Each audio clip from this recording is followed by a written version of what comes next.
Eu não sei vocês, mas quando eu era pequeno, tenta lembrar quando você era criança. Quando eu era pequeno, no colégio, assim, eu chegava na escola às vezes, aliás, com muita frequência, e tinha algum assunto ali rolando, né? Entre as crianças, eu era outra criança, e de repente alguém estava perguntando se tinha visto um determinado filme, ou se tinha assistido um determinado episódio de uma série. E aí, naquele dia específico ali, eles estavam falando do filme que eu não tinha visto, ou um episódio de série que eu também não tinha assistido. E aí você está ali, tenta se colocar na minha pele, talvez se lembrando quando você estava lá atrás. Aí você chega lá e está aquela rodinha, eles estão discutindo ali o filme Rocky 3, sei lá, não lembro que filme. Aí alguém vira para você e fala: você assistiu? Aí você fala: assisti. Porque você precisa se incluir ali. Não sei se quando vocês eram crianças vocês faziam isso. Faziam? Não, só eu, né? Tudo bem. A gente faz isso porque a gente tem medo da exclusão, e esse tipo de historinha mostra que desde criança os nossos relacionamentos eles começam de uma maneira muito frágil. Então, com alegria que eu dou as boas-vindas a vocês para o penúltimo episódio da nossa série Relacionamentos Líquidos, relacionamentos frágeis, de uma era que a gente vive em que os relacionamentos, eles às vezes se formam até com bastante rapidez, mas eles se desfazem numa velocidade ainda mais impressionante. A gente já falou sobre esses relacionamentos frágeis, líquidos, no que diz respeito ao nosso próprio relacionamento com Deus, na espiritualidade, no meio da nossa família. A gente falou sobre isso também no que diz respeito às nossas amizades, e hoje, como esses relacionamentos assim tão frágeis, tão rápidos, com tão pouco fundamento, como eles afetam a nossa vida enquanto comunidade cristã. Como comunidade que vem aqui, se reúne, um olha para o outro, a gente canta junto, a gente ouve alguém falar a respeito da Escritura. Como que esses relacionamentos frágeis, eles afetam a mim e a você, como esse povo aqui que se reúne num final de semana? Bom, sejam bem-vindos então a essa penúltima mensagem. O que nós vamos fazer aqui hoje à noite é relativamente simples, que eu vou combinar com vocês aqui o que a gente vai fazer hoje à noite. Então hoje a gente vai ler um texto, o texto é o de 1 Coríntios 2, de 1 a 5, texto relativamente curto. E eu vou tentar mostrar para vocês alguns problemas da comunidade de Corinto, o pessoal que recebeu essa carta de Paulo aos Coríntios. Depois que a gente vê os problemas dessa comunidade, ou um problema grande específico dessa comunidade, eu vou tentar mostrar, se o Espírito Santo, com certeza ele vai falar, se eu não atrapalhar o trabalho dele, vou tentar mostrar que nós temos esse mesmo problema. E depois disso a gente vai ver como Paulo, nessa carta, ele tenta resolver esse problema, ou ele resolve esse problema de uma maneira muito esquisita e subversiva, mas que, se a gente aplicar à nossa vida, pode causar uma transformação revolucionária. Então, problema na igreja lá em Corinto, 2000 anos atrás. Um problema muito parecido a gente e uma solução revolucionária. É basicamente isso. Mas para isso vamos ler o texto. Diz assim Paulo, na sua primeira correspondência com os irmãos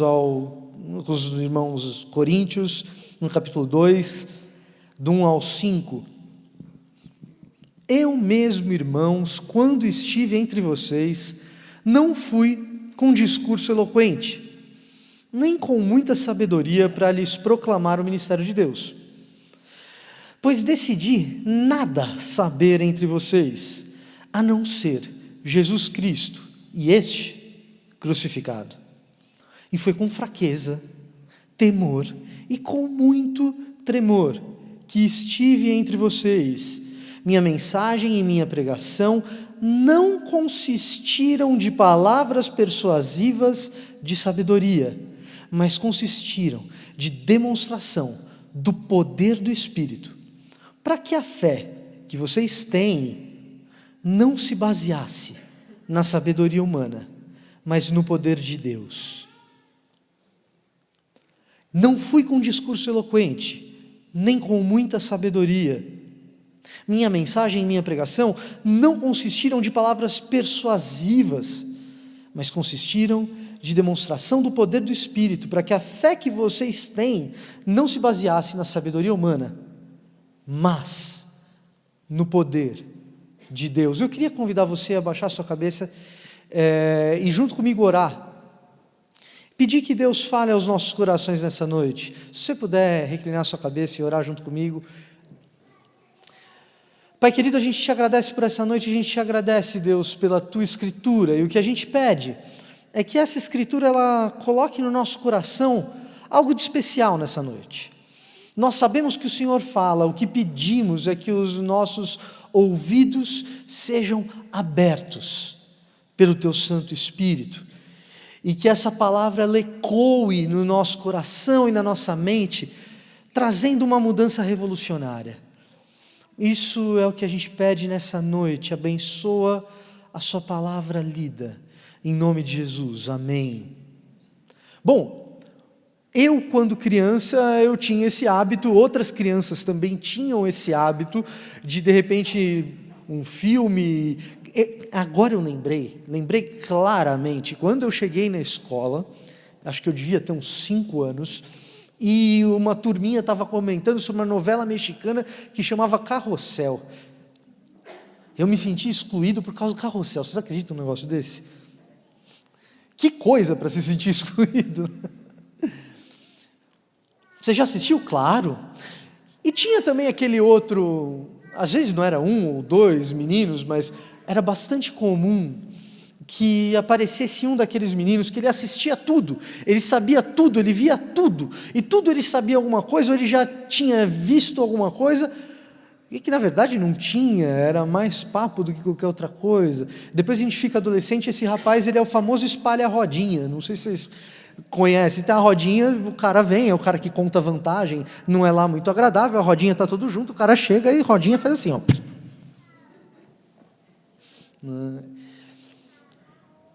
Por que a gente faz isso? Por que a gente mente para ser aceito? E na verdade, me parece que esse comportamento de aceitação, de busca de aceitação, busca de autoafirmação, de reconhecimento no meio dos seus pares, é um problema humano existencial eterno. Sempre houve e sempre existirá.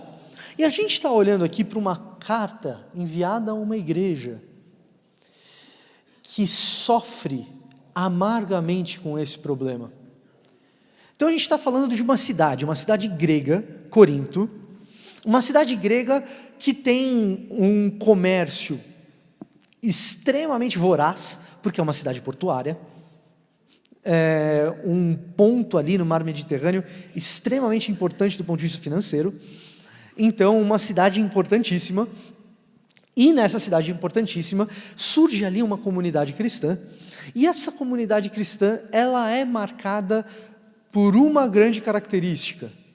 Ela é uma comunidade que tem dificuldade incrível em relacionar-se, entre si principalmente. As pessoas ali têm dificuldade de estabelecer relacionamentos saudáveis. E nós notamos isso ao ler o livro. Quando a gente lê a carta, a gente começa a perceber que essa comunidade, ela é uma comunidade que briga para saber quem é o maior, quem é o mais importante, quem foi que trouxe para eles o Evangelho. Eles brigam por causa do Evangelho, e eles brigam por causa das demonstrações de poder do Espírito Santo, e eles brigam por causa da ceia, e eles brigam, e eles brigam, e eles brigam, e eles brigam, essencialmente porque eles têm uma marca. Eles acham que eles estão por cima da carne seca.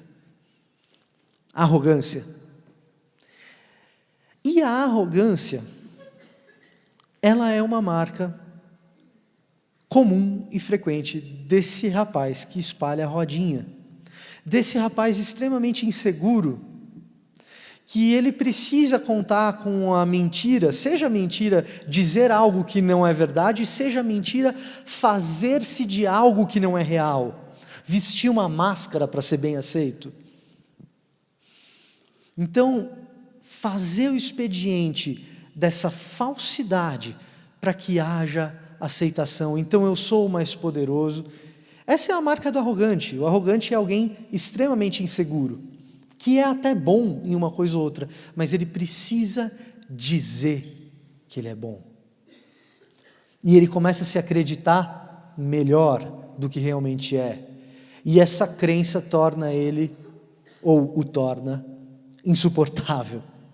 Essa é a característica do arrogante.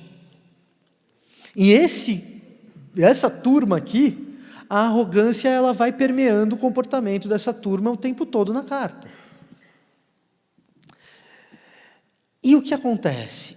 O convívio deles se transforma num convívio extremamente problemático, por causa dessa marca. O que acontece? O convívio deles e a vida cristã deles se transforma em algo que eles já experimentavam anteriormente, antes da chegada do Evangelho. Em Corinto, cidade importante, você tinha pensadores gregos, na época, os chamados, os conhecidos sofistas, que faziam grandes discursos, que tinham uma qualidade retórica absurda, gente que falava muito bem e que ia até as cidades e falava nas grandes praças e enchia os ouvidos de quem ouvia de prazer em escutar toda aquela eloquência, de prazer em escutar toda aquela inteligência. E eles iam às vezes de cidade em cidade sendo sustentados simplesmente pela grande habilidade de discurso. Vocês conhecem gente assim? Nós conhecemos gente assim, gente que vive de dar palestra, de verdade, não porque motivos escusos, gente que vive de dar palestra porque é bom de palestra. Eu e você conhecemos gente assim, em Corinto era assim. E então, facilmente a espiritualidade se é reduzida a um universo em que a gente se encontra para consumir uma determinada retórica, para consumir uma determinada eloquência, e isso vinha acontecendo ali na comunidade de Corinto. Muito bem.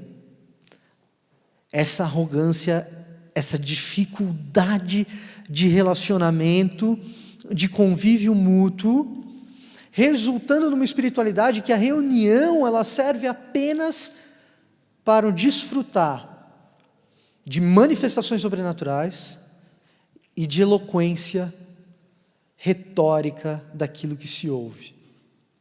Isso lá em Corinto. Pois bem, caminhamos 2000 anos, chegamos no século 21. Eu e você ainda vivemos, porque me parece ser um drama da vida humana, da existência humana, a necessidade de aceitação. Vivemos ainda com extrema dificuldade de convívio. E com o advento do crescimento das metrópoles, da vida urbana, isso parece ser ainda mais avassalador. Por quê? Eu preciso ser aceito pelo outro. Ao precisar ser aceito pelo outro, quando eu me engajo num relacionamento com ele, o ponto de partida do meu relacionamento com o outro é o medo. Por que eu mentia dizendo que eu tinha visto Carrossel ou Rock 3? Medo de não ser aceito. Com o advento da urbanização e das grandes metrópoles, soma-se a isso um outro medo. Eu não sei quem é a pessoa que está do meu lado. Cada vez mais a gente tem um monte de faces desconhecidas, e isso provoca em mim insegurança. E eu tenho essa relação controvertida dentro da minha cabeça, na qual eu quero me relacionar com você, eu quero ser seu amigo, eu quero me aproximar de você, Mas o meu temor, ele me impede de me engajar profundamente, porque eu tenho medo de me machucar. Eu tenho medo de me ferir. E quando eu tenho medo de me ferir, eu formo com você uma relação em que os laços eles são apenas superficiais. Os laços eles são apenas de pequenas historietas, das fábulas de sucesso da minha semana ou da sua semana.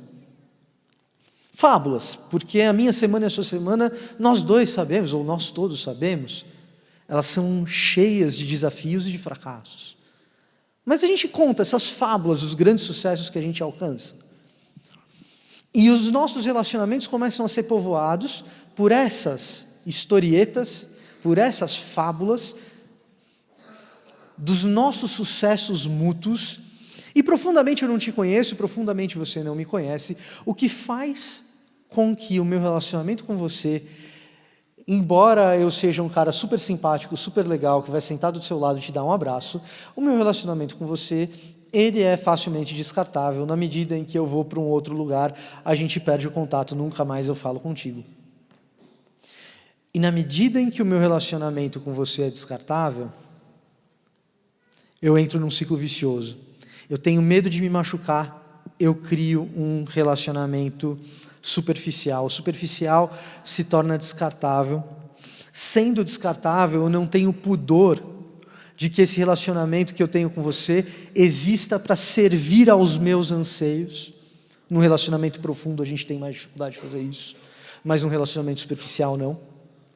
Na medida em que eu estabeleço um relacionamento com você, no qual você serve os meus anseios, eventualmente eu te machuco, e você experimenta o temor de entrar num relacionamento para se machucar. E por sua vez estabelece relacionamento superficial. O relacionamento superficial se torna um relacionamento de consumo ou descartável. E quando o relacionamento é de fato descartado, aí é você quem provoca um cisma e um temor de se machucar no relacionamento com outra pessoa. E a gente vive esse ciclo. E para que esse ciclo ele seja alimentado, ele precisa de uma coisa: que eu pareça muito legal, que eu vista uma máscara que te seja extremamente agradável, que você enxergue em mim e eu enxergue em você potencial de usufruto.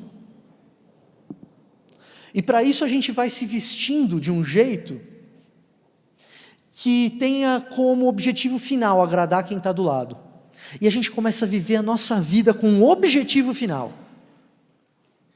de ser aprazível aos olhos do outro. Não é que a gente quer agradar a pessoa para fazer o bem para ela, é ser aprazível aos olhos do outro para que dessa maneira sejamos aceitos. E o reflexo disso na nossa espiritualidade como comunidade cristã é que eu e você somos ensinados a vir para um determinado lugar e fazer usufruto de uma música boa e ouvir um pregador eloquente, se vocês tiverem um pouco mais de sorte nos próximos domingos, mais eloquente do que eu. Mas a nossa espiritualidade, ela vira isso. Ela vira ouvir gente boa, consumir música boa, consumir coisas bem planejadas, bem organizadas, com bancos estofados, ar-condicionado. Eu fico muito feliz que esse projeto aqui ele ainda não está pronto, e ele não está todo bonitão ainda, ele vai ficar... Deus está com a gente, vai ficar, mas já tem um monte de gente que está aqui, pisando num piso que não está totalmente pronto ainda. Isso é bom, isso é uma marca saudável. Mas é inegável que uma boa parte da nossa espiritualidade, nossa vida de comunidade cristã, ela se centralize numa cultura de consumo das pessoas que fazem a espiritualidade acontecer, bem entre aspas. E nisso a gente fica numa armadilha terrível. Uma marca dessa armadilha terrível é quando o pregador ele vai lá preparar o sermão dele. E isso acontece comigo e acontece com qualquer pregador. E a gente tem que ir lá e orar para não deixar isso acontecer. Mas uma marca terrível disso é que o pregador, enquanto está preparando o seu sermão, ele começa a pensar se as coisas que ele vai falar são coisas que vão agradar quem está escutando, em lugar de ele se perguntar se as coisas que ele vai dizer agradam a Deus. Em lugar de se preparar e pensar, será que as coisas que eu vou dizer expõem com fidelidade o texto bíblico? É uma marca. Então, a minha arrogância, a sua arrogância, a minha necessidade de ser aceito, a sua necessidade de ser aceito, criam relacionamentos superficiais e descartáveis no nosso meio, de maneira que a nossa espiritualidade, o nosso jeito de viver a igreja é contaminado por esse tipo de mentalidade. E nós vivemos a eterna prisão de nunca saber se agradamos de fato. Porque você vai ouvir um elogio, mas você não vai ler a mente da pessoa. Porque você vai trocar de carro e eles vão ver o seu carro novo. Mas no fundo você sabe que alguém que te admira pelo carro que você tem é mais um problema do que uma solução.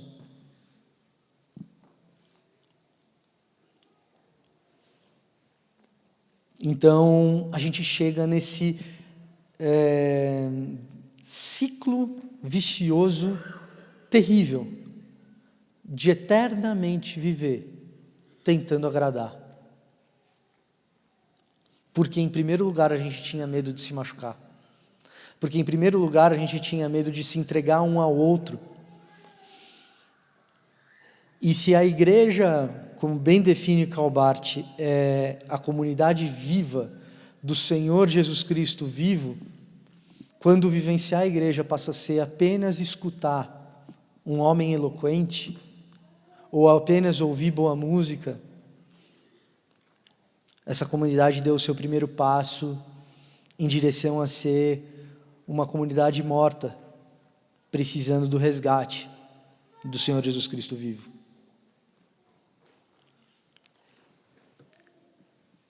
Curiosamente, Paulo parece propor uma solução para isso, que ela vai contra o nosso instinto, que ela vai contra a nossa natureza humana. Se é existencial do ser humano, desde sempre, o ser humano sempre quis ter aceitação, sempre quis falar algo que agrada o ouvido, sempre quis ser aquele que detém um prestígio. Olha como Paulo se apresenta. Eu mesmo, irmãos, quando estive entre vocês, não fui com discurso eloquente, nem com muita sabedoria para lhes proclamar o mistério de Deus, pois decidi nada saber entre vocês, a não ser Jesus Cristo e este crucificado. E foi com fraqueza, temor e muito tremor que estive entre vocês.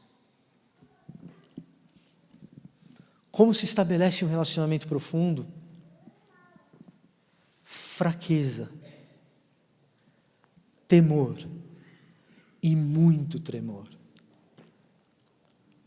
Mas o meu medo não é de ser machucado, o meu medo é de te machucar. E eu tremo diante de quem eu sou, porque eu sei que eu faço muita coisa errada. E eu sei que eu sou um bichinho problemático. Eu tremo diante da possibilidade de fazer algo que te prejudique. Isso no mundo das ideias, né? Nem sempre eu consigo fazer isso. Mas a ideia de Paulo, ele está se colocando nessa pele. E é na fraqueza que você se identifica comigo, e que eu me identifico com você. E aí você vai me dizer, mas expor a minha fraqueza é muito arriscado. Expor a minha fraqueza é muito arriscado, a chance de eu sentir dor é muito grande.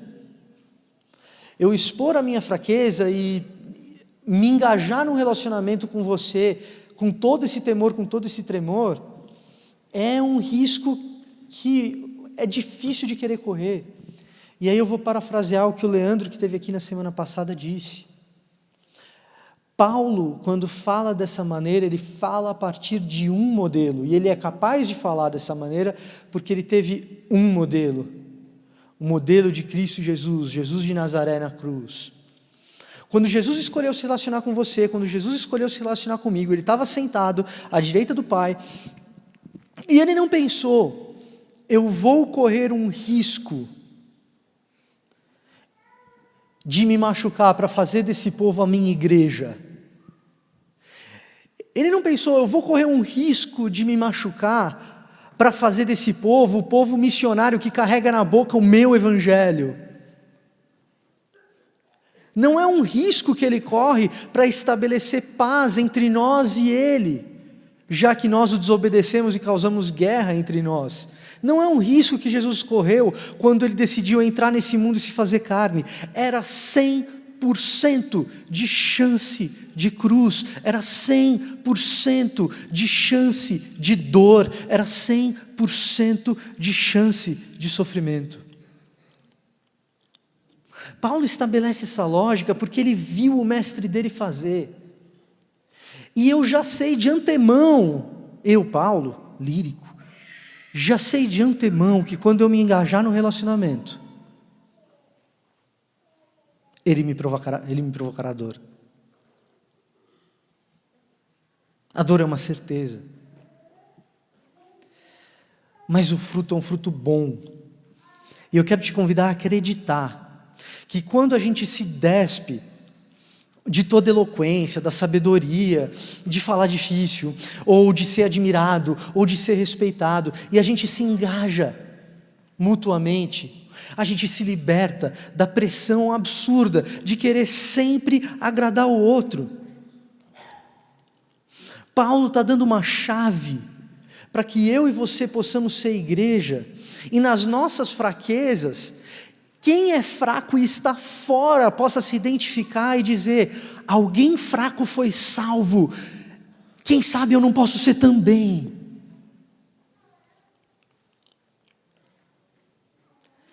Mas Vitor, e se eu me machucar? Não, se não, nós vamos nos machucar.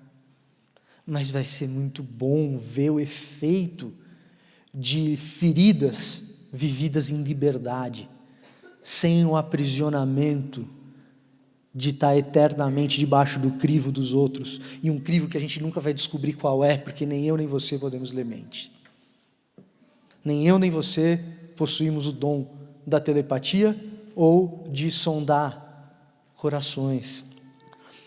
Quão alegre vai ser o dia que eu e você vamos nos apresentar uns aos outros e a gente vai dizer assim,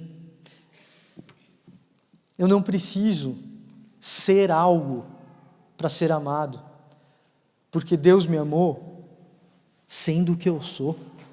Então, eu não tenho outra coisa para te impressionar, porque eu não quero te impressionar, só o que eu tenho é Jesus Cristo, e esse crucificado.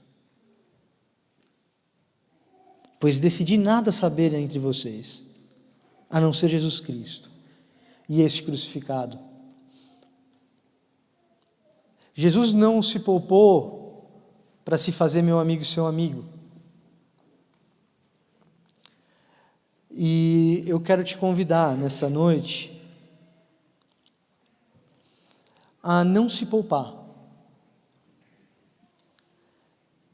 e viver como se a cruz fosse a única coisa que a gente pudesse apresentar a alguém. Porque se a gente cavar bastante, ela é.